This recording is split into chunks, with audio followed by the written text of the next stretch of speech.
नमस्कार जी। मैं मूल शंकर आपका अपना। आज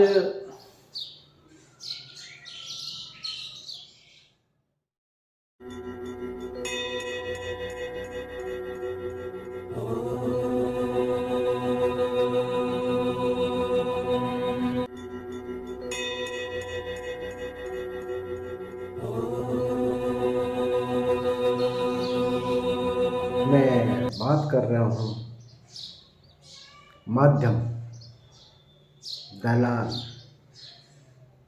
डीलर। जी हाँ, उस पर बात करना ज़्यादा जरूरी है कि क्या भगवान से मिलाने के लिए माध्यम जरूरी है। जरूरी है कोई भी सामान दिलाने के लिए माध्यम जरूरी है। हो सकता है बाजार में उस माध्यम की आवश्यकता हो, परंतु एक बात हमने देखी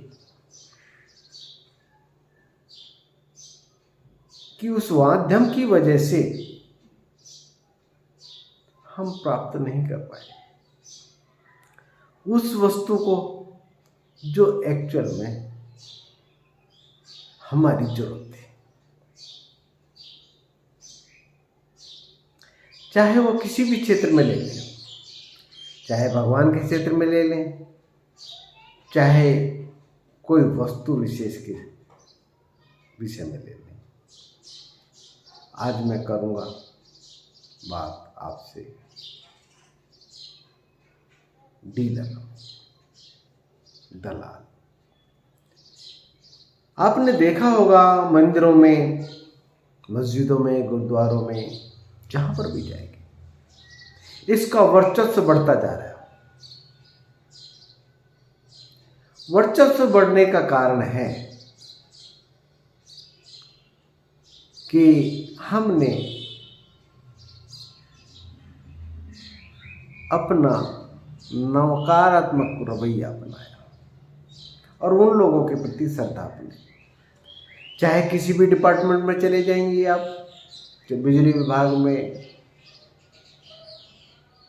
पुलिस विभाग में, प्रशासन विभाग में, एजुकेशन विभाग में, किसी भी विभाग में चले जाइए, पानी के जल नियंत्रण जिसके जो भी सरकारी महकमा ही नहीं, ये मंदिर मस्जिद भी अछूते नहीं रह गए माध्यम के।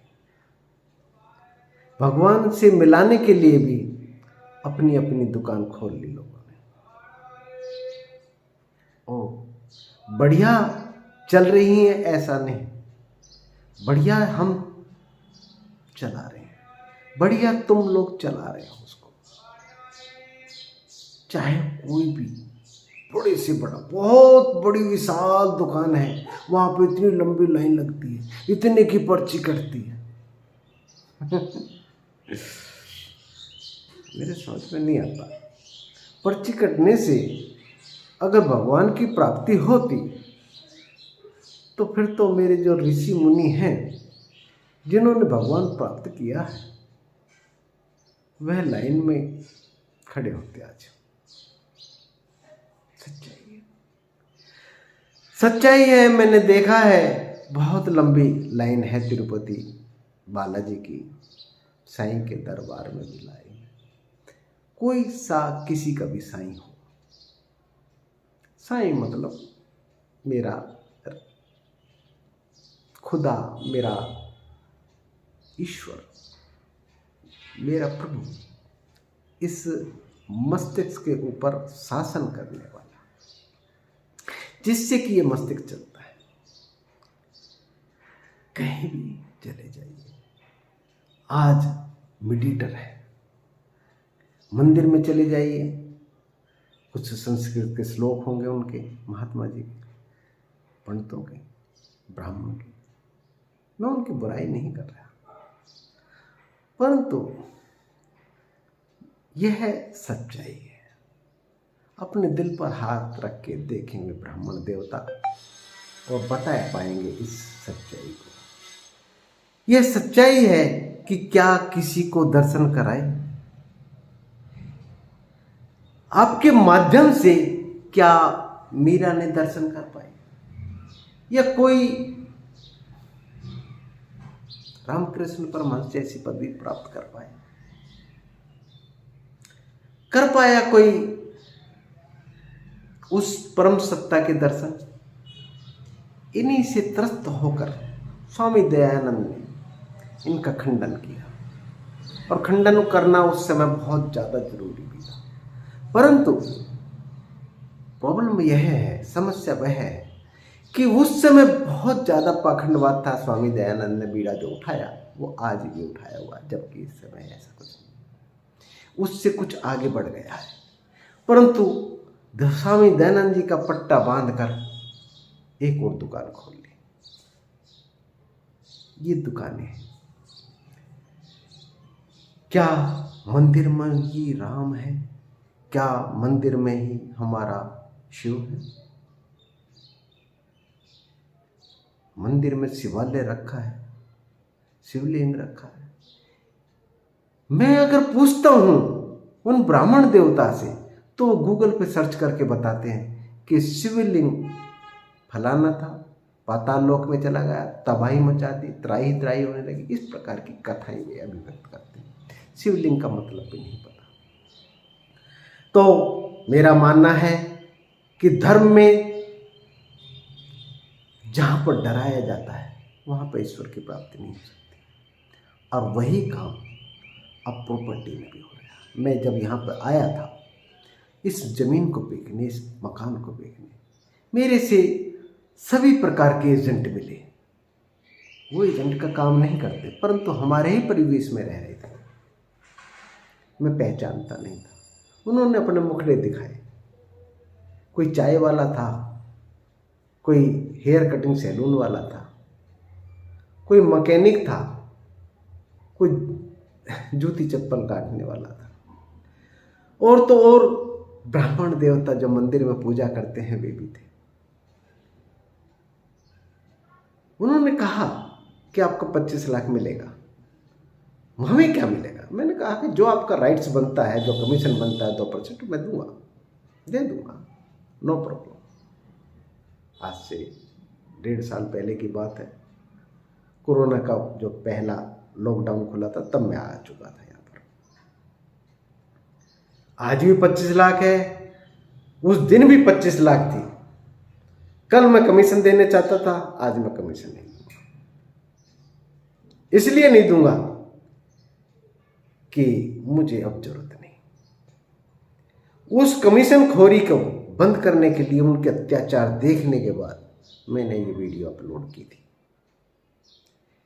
देखा था जिसकी जमीन है उसको उतना प्रॉफिट नहीं मिल रहा, जिसका मकान है वो अपनी बेटी की शादी के लिए जो 20 लाख का मकान है वह 12 लाख में, 14 लाख में बेच रहा, और उसको उतना प्रॉफिट क्या, वो लॉस में गढ़ चला गया। परंतु कमीशन खोरों ने एक भी तरस नहीं खाया और अपना कमीशन मोटी रकम बनाई। उनसे 12 लाख सेट किए, ऊपर से 14 लाख, 2-2 लाख रुपए कमा रहे। इस प्रकार के कमीशन खोरी को खत्म करने के लिए मैंने एक छोटा सा बीड़ा उठाया, जिससे बहुत से लोगों को पतंगे लग गए हैं। बहुत अनाप शनाप कमेंट्स मेरी वीडियो में करते हैं। करो, जो तुम्हारे पास है वो दो, जो मेरे पास है मैं दूंगा। और मैं उन्हीं कमीशन खोरों से कहूंगा कि जो वीडियो आपने शूट करानी है वो मेरे से शूट कराइए। जिसमें आपको कमीशन खाना है आप बताइए वीडियो में। मेरा ये मानना है कि इस कमीशन खोरी की वजह से जो प्रॉपर्टीज के दाम बढ़ते हैं, वह जिसको बेचनी होती है उसको नहीं मिल पाता। कमीशन खोरों ने मेरे से कहा कि 35 लाख में आपका मकान बिकेगा, आपको 25 ही मिलेंगे, 10 लाख वो खा जाएगा। मैंने मना कर दिया, मैं नहीं बेचूंगा, बेच ही नहीं रहा। काफ़ी ग्राहक आए, 27 में सेट हो गया था, 28 में भी सेट हो गया था, 32 में भी सेट हो गया था, परंतु मैंने नहीं बेचा। आज लोग हंसते हैं कि आपकी प्रॉपर्टी आज तक नहीं बिकी। हाँ, नहीं बिकी। उन्हीं पंडितों ने, उन्हीं एजेंटों ने उसका प्रचार किया कि ये तो 12 लाख से ऊपर नहीं है। मैं उन लोगों से मिला, मैंने कहा कि 12 लाख में अभी हाथ में देता हूं, मुझे दिला दो, और नहीं दिला पाए क्योंकि सब फ्रॉड है। अगर आपकी प्रॉपर्टी नहीं बिकेगी तो सिर्फ कमीशन खोरों की वजह से नहीं बिकेगी, यह सच्चाई है। मनसा देवी साधारण कॉलोनी नहीं है, ये वन विभाग से घिरी हुई है। कभी भी यहाँ पे पोल्यूशन नहीं होगा, शांत जीवन है। आप देखिए चिड़िया का चहचहाना, आप देखना ऋषिकेश के अंदर जाकर, वहां पर चिड़िया चहचहाती हैं, मिलेंगी, देखना।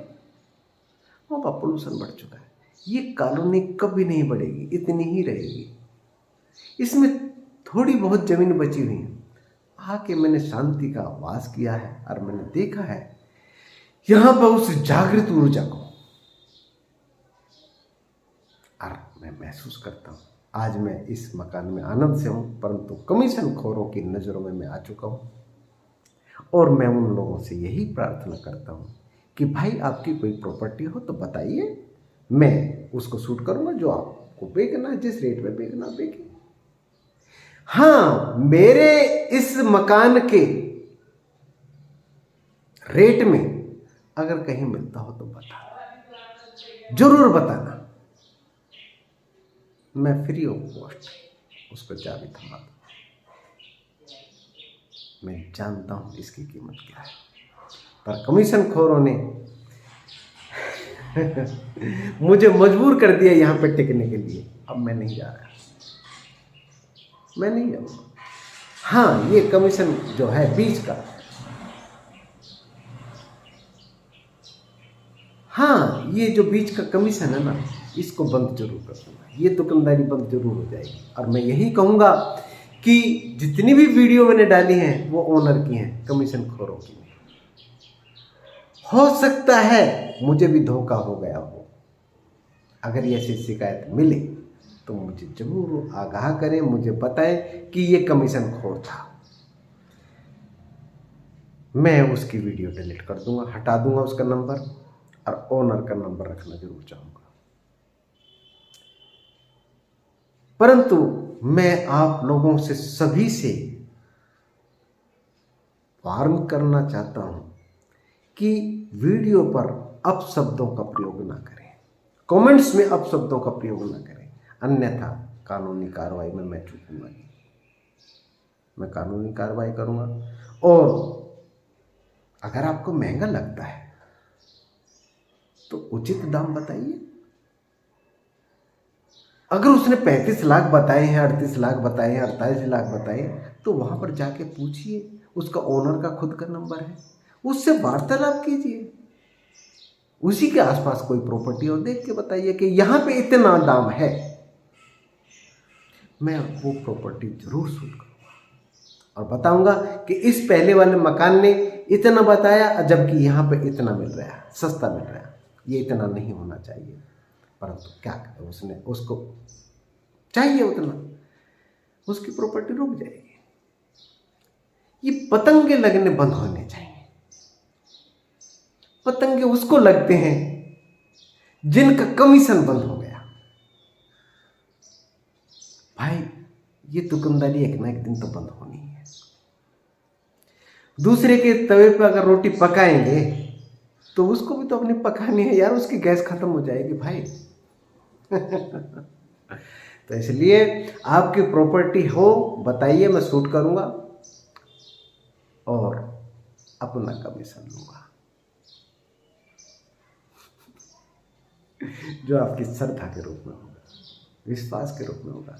आप धोखा नहीं खाएंगे। मेरा बस यही मानना है कि भाई धोखा देना बंद करो, क्योंकि वो कमाई आपके बच्चों के काम नहीं आती। उंगली मार डाकू जो ना वाल्मीकि बने थे भाई, बच्चों को जरूरत नहीं है।